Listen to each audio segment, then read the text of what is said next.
They say hindsight is perfect, but in the middle of life, we're blinded by trust, love, and hope. When I married her, I believed in forever. We laughed together. We built routines. We shared dreams for our future. So when small cracks began to appear, I brushed them aside. That's the thing about love. It convinces you to ignore warning signs because you want the story you're living to stay perfect. Looking back, the signs weren't subtle. They were loud enough to shake the walls of our home.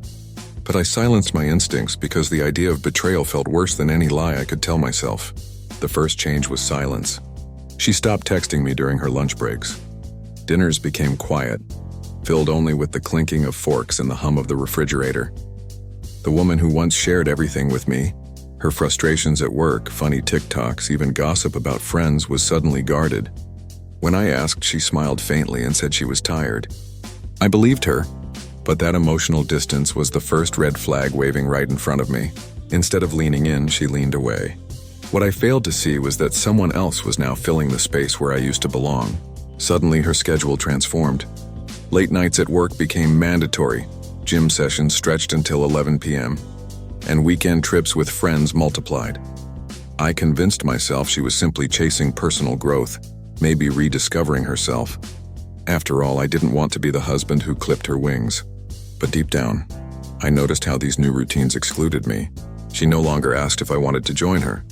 I wasn't invited to the gym, never introduced to the new colleagues she spent so much time with. I excused it as independence when in truth it was distance dressed up as ambition. It wasn't just her habits that shifted, it was her tone. Simple questions sparked fiery responses. If I asked, "And who were you texting?" she accused me of being paranoid. If I asked, "When will you be home?" she rolled her eyes as though I was a child clinging to her. I remember one night I casually asked how her work dinner went. Instead of answering, she snapped, "Why do you care so much?" That was the moment I realized her defensiveness wasn't about me being controlling. It was about me getting too close to the truth. But I let her words sting instead of trusting my instincts. Around the same time, she underwent what I can only describe as a transformation. New dresses filled her closet, expensive perfumes lined the dresser, and makeup bags multiplied. At first I thought maybe she wanted to feel good about herself, and honestly I supported that. But what hurt was how little of that glow-up reached me. She wasn't dressing up for date nights with me. She wasn't spraying that perfume when we went to dinner. The effort was reserved for someone else. I told myself she was just rediscovering her femininity. The painful truth was that she was preparing herself for another man. No matter how much you rationalize, your body knows the truth before your mind admits it. My gut twisted at odd times. A voice whispered, "Something isn't right." I'd lie awake at night, listening to the sound of her shower running long after midnight, or her phone buzzing at 2 a.m. I told myself I was overthinking. I wanted to believe love was stronger than suspicion, but the pit in my stomach never went away. It was the one sign I should have trusted the most, because the gut doesn't lie. It's our subconscious screaming louder than logic ever will. The first real crack came when I accidentally glanced at her phone. She was in the shower and it lit up with a message preview. The words were vague. "Last night was amazing," but they were enough to plant a seed of dread inside me. I froze, my heart raced. I didn't scroll further. I put the phone down like it was a ticking bomb. I told myself I misread it, that maybe it was a friend joking, but a part of me knew. The evidence was there, lying in plain sight, and I chose denial because facing the truth terrified me. Her excuses became more elaborate. Business trips to cities she had no clients in. Late night calls she claimed were work emergencies. Each lie stacked on top of the last, a tower wobbling on weak foundations. What's strange is I wanted to believe her. I clung to her words because the alternative, that my wife was betraying me, felt unbearable. When love blinds you, even the most obvious fabrications sound like gospel.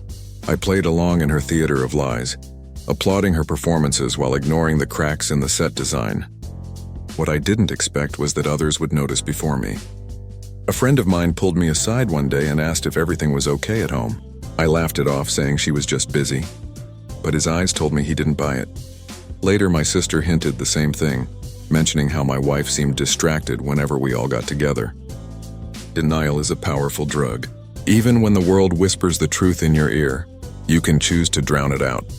And I did, because admitting it meant tearing down the very life I had built. Living with suspicion is torture. One day I'd convince myself everything was fine. The next I'd spiral into paranoia, replaying every word, every gesture. I started second-guessing myself. Was I being insecure?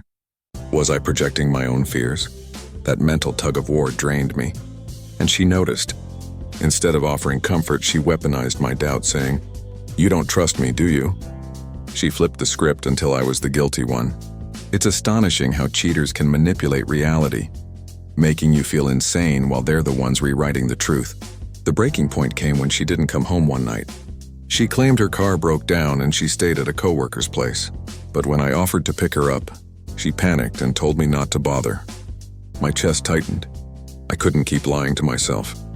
That night I stared at the ceiling, the fan spinning endlessly, my thoughts spiraling faster.